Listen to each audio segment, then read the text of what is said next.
All right, folks, this is in honor of our 50th episode. It's Olympic time, and one thing Olympic champions all have in common is resiliency.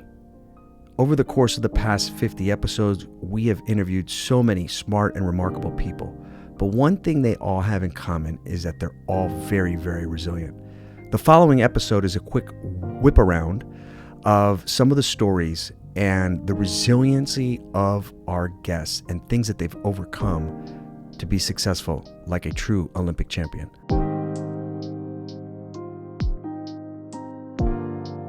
So your background in just fitness, competition, all this stuff, and then you applied it from everything that you learned in Philadelphia. Like, how did the two sort of combine for different outcomes, right? So you're going into that class with just a different lens than maybe the guy who's not even a weekend warrior. And you have a master's, in fitness and science. Your son has disabilities. Walk me through how potentially you were able to combine the two to have maybe some different outcomes.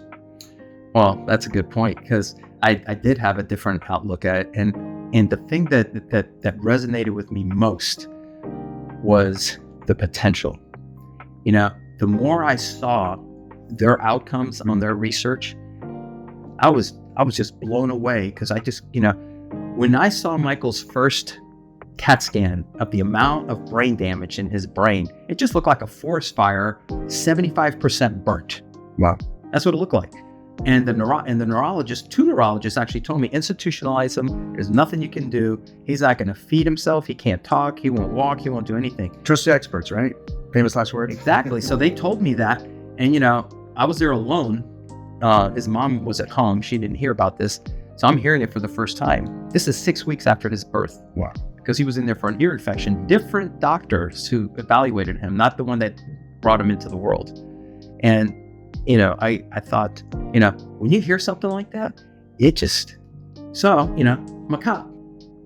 I've been in some hairy situations in police work, and you get this tunnel vision. It's like foggy, things are moving slow, and it's dangerous, and you're scared.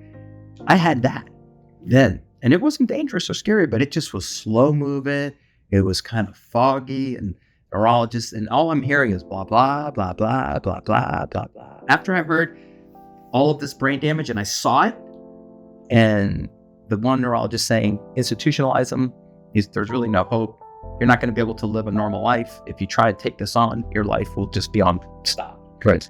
And finally, I just kind of snapped out of it, and the neurologist saying, so what do you want to do? And I go, well, I'm going to go home. I'm going to take my son home, and he's going to experience life just like anybody else. But driving home, I'm thinking, how am I going to explain this to his mom? You learn a lot about people in hardship. Sure. So, you don't know if he signed up for something like this, I didn't even know, because this is the biggest hardship. Actually, it wasn't even a hardship to me. It's been a pretty much a big opportunity and a blessing, honestly. Yeah. And just driving home, it was just, foggy. Just driving. I don't even know if I saw any stoplights or signs or anything. I just showed up and I'm in my driveway now, And so I explained it, and 5 years of therapy, and then therapy beyond, but not at the same level of intensity. Yeah. So we did all of these years of just including people like Michael in our culture, and it just has been the most rewarding, fulfilling thing I've ever expected in my life. I was not going in this direction. No. I had a different plan, right? I thought I was going to do all this nutritional stuff. I was speaking at fitness conferences for metrics. I was doing all these things, and I was on this trajectory of a lot of stuff. And then all of a sudden, Michael's born, and I'm going in a different direction, right? I'm very happy where I'm at.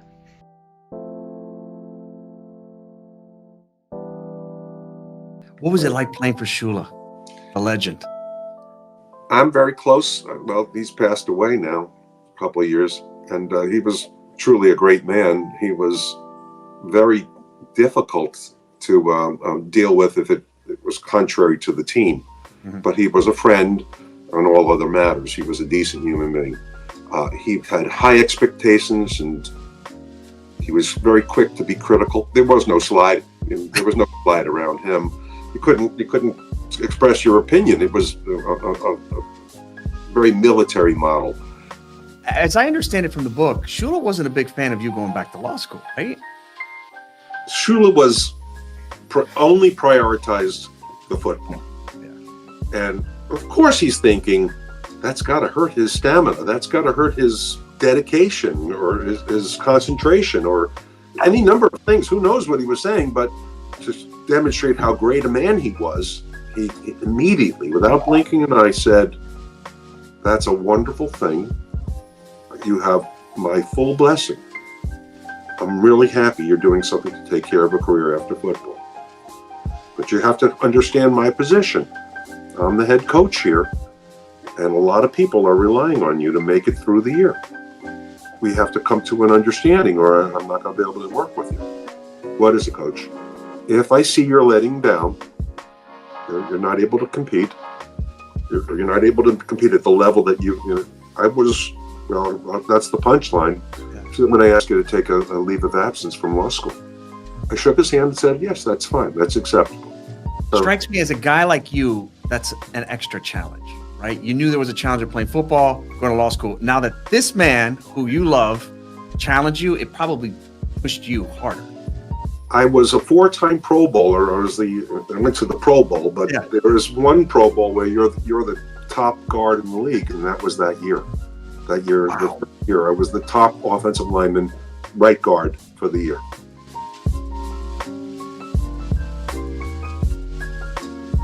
Yeah, you do a fantastic job. So, whatever, you started this journey with the TikTok videos, and then about a year ago, you left corporate America to do this full time, right? When was that time that you just said, "Hey, man, I'm going to pivot and I'm all in"? What went into that decision?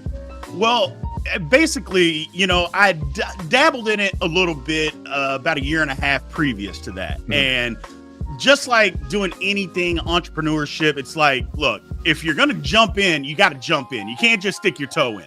And that's kind of what I felt like I was doing, is just like, I've got my toe in. Am I in? Am I out? I was taking breaks. And I'm like, I wasn't seeing really much success. And I thought, you know what? I really, really want to do this. Well, I was in the mortgage world. And as we all know, interest rates literally jumped up almost 3% in like a month and a half. And I'm like, you know what? If I'm ever going to do this, now is the time to do this. So my wife had encouraged me for the last 5 years to do it. And I said, you know what? It's time to do it. And Dan, I'll tell you what, it has been one of the best decisions in my life as far as businesses. Absolutely, man. I'm having a ton of fun. It's a grind. Look, I don't want people to think that it's not a grind. It is an absolute grind. It's every day because sports happens every day. You got to constantly keep up with it. But if you love it, it's okay. It's fun. And that's the thing for me. I love it. I love talking about it. I love doing it. And it is a ton of fun, my man.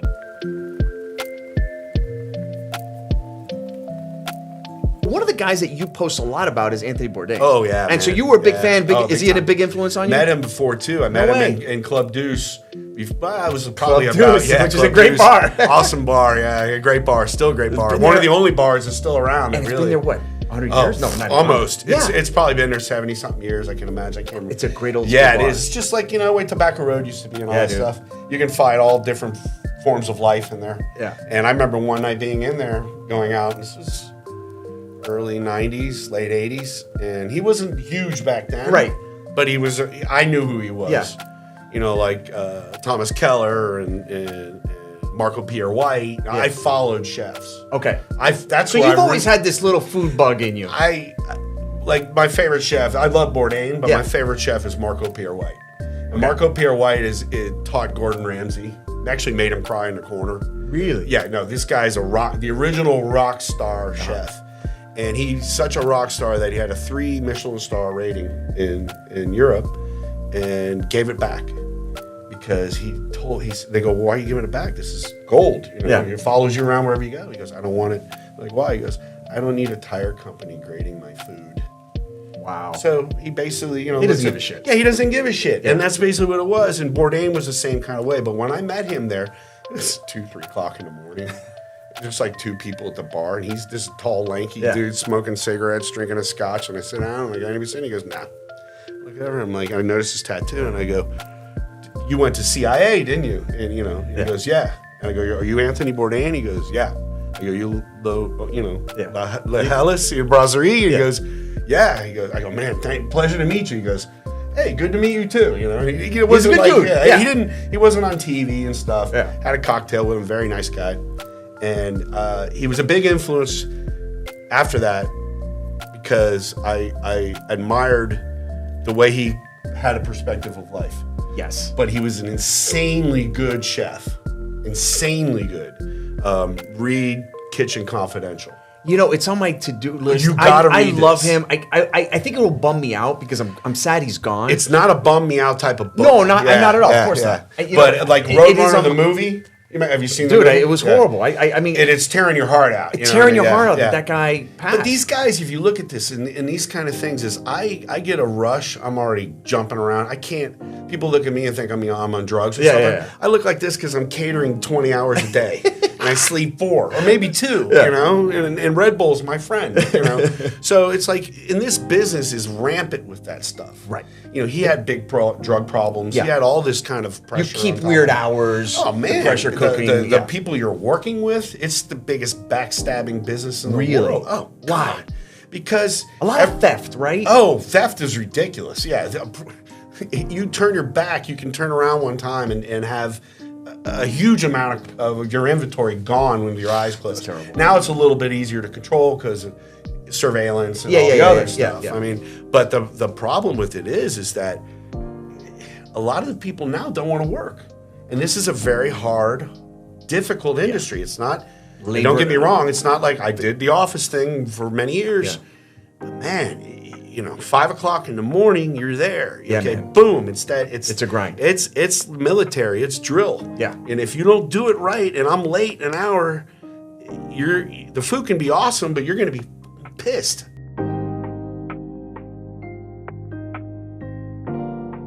I love documentaries. Walk me through behind the scenes of a documentary, of like making it and things that I wouldn't know or things that you would want your audience to know about in making this movie. And by the way, how long did it take you to make this movie? 6 years. Wow. 2 years on the short film and then 4 years on the feature. I mean, it's making a documentary. The cliche thing to say. It's like it's getting written as you're making it, but at one point you have to stop yourself. It's been a lot of great times after production where like we go home, we look at the footage and we're like, oh my God, this is so great. But you know, we've also had our down times, and but that to me is like my favorite moments, the moments where we're reassuring each other, you know, where it's like, this is my brother, I got his back, or likewise. It takes great persistence to do something of this nature, especially on the shoestring budget that we were doing. But you know, you keep at it, you never know, man. We went, I think, like a whole year without editing it, and then we sat down one day on July 5th, and then like the edit just started speaking to Ravi little by little, and he just wrote that momentum all the way, like 4 months straight. I think it was that he was in that editing. I mean, room. there was some times like, you know, that while you're just putting together this massive collection of footage. I mean, you could just press play on all the footage we have. It would probably play for like, I don't know, a month. Oh my God. It's insane. There, you know, there's 10 other movies. There's hundreds of other movies that could have been made out of that footage too. And like, you know, the one that we ultimately decided to make was really the movie that no one was telling us to make. We just made the movie that we wanted to make. Right. And we had these other like little dead end edits that we were putting together initially, and like we'd put together 2 or 3 scenes, and maybe this is the movie.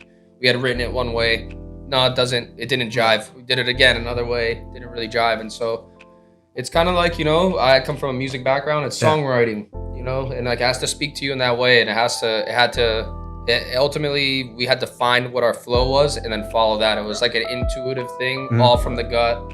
And, you know, when we started getting green lights, we just said yes. And kept with those ideas, bouncing them off each other. We were like, this is my confidant. I was, you know, at the editing, like what I call it, the sticks. I was in the editing chair most of the time, but you know, this guy was also right over my shoulder, and we would talk about it. I'd send him stuff, just constantly writing and rewriting it, and talking about some of the imagery and some of like the undertones of it, the 3-act structure. We tried to put that all in there. There's all this like, we wanted to have it we wanted you to be able to watch it multiple times and catch other things so that it has like that rewatchability.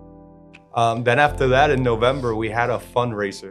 I think we raised what was it, like? We raised close to $10,000, which was made possible by a lot of our friends and family giving us things to donate, like, you know, people who worked for a travel agency to give, you know, some tickets like on on American Airlines, or like actually Billy Corbin donated, who became a friend of the movie, donated some like tickets to like a premiere of his movie, and a number of different things like that. And like, big thanks to all the friends and family who donated for that too. And as fate would have it, we raised about $10,000, and a week later we were burglarized at our studio for about $10,000. Oh my God! So that was interesting. That's a whole nother little doc. Yeah, it was a whole other doc. We had the Key West Film Festival that day, so but poor Robbie was downtrodden. We just like grabbed him, put him in a car, and he drove all the way to Key West. Well, we decided the way the story goes is, it was like we decided in the last second that we're gonna go to Key West Film Festival. The movie was playing there already, but we didn't know if we were gonna go. This is a short film, this is how many? 2018. 2018. Now for 5 November years ago. 2018. Yeah, almost 5 years ago now. I went into the studio. We decided we're gonna go really early in the morning. With the wind in my sails, like we're gonna go to the Keys today. Walk up to this. I drive up to the studio and I see 10 cop cars there. I'm like, oh my God, bro, am I sleeping still? Like, what's going on?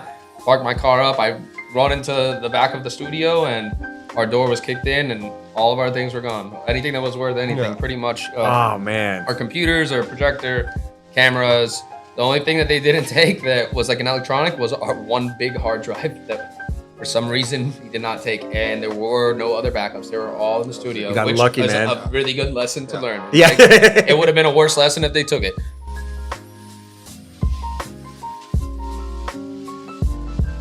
The things that happen when you start out, it sometimes defines your whole career in many ways. I have booked a commercial for Pizza Hut. I was an extra, naive again. I broke all the rules, and I was playing the guy from Domino's Pizza, which was the competition. It was supposed to be bad. Pizza Hut was great, Domino's was bad. So the whole commercial is, they get a call at Domino's Pizza, and that time Pizza Hut was selling steak pizzas. So it was a Spanish commercial, and they were calling it the lead in the commercial is this actor who picks up the phone and goes, Domino's Pizza. And then he goes, hey, wait a sec, momentico.